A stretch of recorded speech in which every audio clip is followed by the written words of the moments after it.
क्रम क्रीं हुं ह्रीं कालिकाय हुं फट् क्रम क्रीं हुं ह्रीं कालिकाय हुं फट्।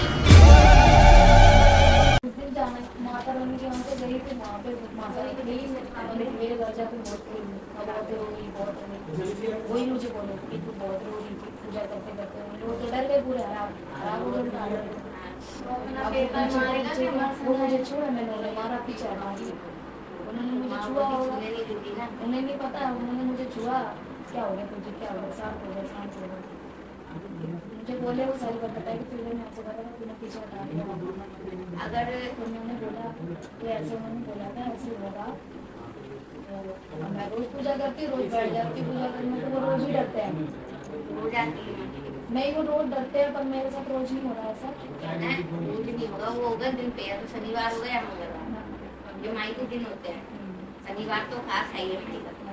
मंगलवार ना हो वैसे, क्योंकि अभी खुली खुली है ये माई, पहले ये खुली नहीं थी, अब ये तो और खुलेगी,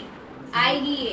जब मर्जी। कोई बात कर रहा है सामने वाला, गुस्सा आ जाएगी एकदम से, चिड़चिड़ापन आएगी, ऐसे क्यों बोला, अगर कोई चिल्ला रहा है तो गुस्सा आएगी ये। अभी खुल गई है, खुलेगी तो ये क्या है, अगर ऐसे घर में आती है, ठीक है, माँ भगवती जैसे आ रही है, तो अपने हस्बैंड को ये बोल देना, जैसे माई आती है कुछ कह रही है ना, तो उससे पूछो कि वो क्या चाहती है, जो अगर कोई चीज मांगती क्या है कि बता तेरा भोग दे दे, लोगों का कुछ मांग रही है खाने के लिए, माँ भोग दे, तो देना मत, जब तक यहाँ से आज्ञा ना दी जाए, जब तक कुछ तो भूखो मत। क्यों नहीं कि तो माँ भगवती दी है, कभी कभी ऐसा होता है माँ भगवती के चक्कर में कोई और चीज आ जाती है बाहर से चौराहे से चल के, तो हम उसको भोग दे देंगे अच्छी बुरी चीज, क्योंकि जहाँ पे ये माँ भगवती चलेगी वहाँ इसके गढ़ के रूप में बुरी चीज तो बहुत जल्दी चलती है, क्योंकि ये तो अस्कार भी पीछे की उसके जरिए उसको भोग मिल जाते हैं। अब यही आ जा सकती माई का रूप रख के, मैं काली माई हूँ, मैं तो शेरा वाली माई हूँ, और भोग दे दो, तो उसके आड़ में भोग मिल रहा है और फिर भी परेशान हो रहे हैं, तो ये कोई और चीज है। जब तक अब ये खुली है माई, जब यहाँ से आज्ञा ना दे दे माँ भगवती भोग के लिए, अगर घर में खेलने दो, आती है माई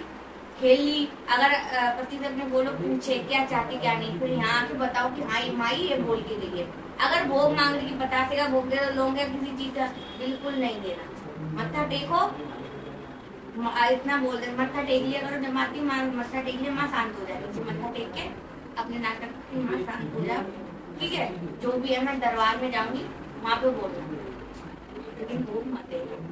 ठीक है, माई खुलेगी। यही चीज परेशान कर रही थी, और जितना खुलेगी शरीर का हल्कापन होता चला जाएगा धीरे धीरे। मुझे दिन बहुत परेशानी हुई थी, मैं सो पा रही, नींद आ रही, फिर ऑटोमेटिक सुबह में ठीक हो गई, इतना सारी दर्द नहीं है। क्योंकि ये जब माँ भगवती जब तक शरीर पर नहीं आती है परेशान करती है,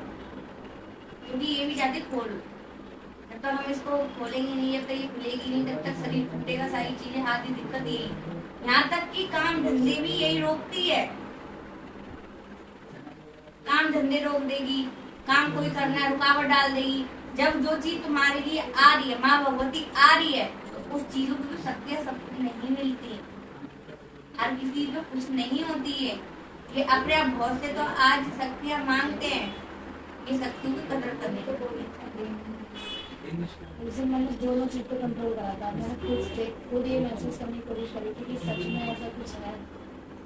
जो मेरा सर अपने आप ही इतना घूमा कि मुझे खुद होश नहीं था, क्योंकि ऐसा आज का समय है कि ऐसा जब तक नहीं होता ना इंसान को, आज किसी को भरोसा नहीं। देखो माँ भगवती चलती है, आगे रास्ता के लिए किसी की सारी की जरूरत पड़ती है, चाहे यहाँ नहीं आते कहीं और जाओ वहाँ भी ये चीज जरूरत पड़ती है, क्योंकि माँ भगवती अपना रास्ता खुद चुनती है, अपना दरबार अपना रास्ता किस भगत के पास जाना है कहाँ जाना है ये अपने आप निकालती है, बिना रास्ते के ये नहीं मिलेगी। कब तक सामने वाला अनजान है, वो जानते ही नहीं है इस चीज के बारे में, ये चीज है क्या, जब तक हम कहीं जाएंगे। बहुत से ऐसे होते हैं कि दिक्कत हो रही है, दवाई खाए उल्टा असर होता है उनके, ये चीज कुछ और है और इलाज तुम कुछ और कर रहे हो, तो दिक्कत होगी ना शरीर के ऊपर, है ना। अभी तो वैसे तो कोई वैसी दिक्कत है ही नहीं है वाली थी मेरे साथ से, उनके हस्बैंड बोले कि पूछ लो कि मम्मी तुम तबीयत खराब रहती है, कुछ पूजा नहीं कर पा रही हो तो बता दो, मैं कैसे पत्ती में कर देती हूँ। उसी से 2 दिन पहले उनके ऑफिस से कॉल आ गया कि ये साइड कार्ड बनेगा तुम्हारा, तो तुम अपने माता पिता का, अपने भाई का, अपने बच्चों का नाम लिखवा लेना। मेरी सास का आधार कार्ड ससुर का मांगा, ससुर जी ने व्हाट्सअप कर दिया, सास माँ का जेब में व्हाट्सअप ही नहीं करने दिया। कह रहे नहीं ये कुछ करना ले, ये कुछ करना ले, ऐसे ऐसे करके लड़ने लगते। तो मेरे इसके पापा बोले कि मैं फ्रॉड करूँ, तुम्हारी खाली माँ मेरी मालूम। कह रहे कि आज कितनी बुरी हालत है, उस दिन तुम घर पर भटक रहे थे, किसी अस्पताल में लिखा, आज मेरे बदले कम से कम इस कार्ड से अस्पताल में मम्मी एडमिट हो जाएगी। नहीं से नहीं समझी, पैसा है थोड़ा तो बहुत वो उनको पैसे का कम बोले। और मेरे सास ने, फिर मैंने फिर सास को समझा, मम्मी मेरा कोई स्वार्थ नहीं है, मैं तो मेरा ना मेरे पैर से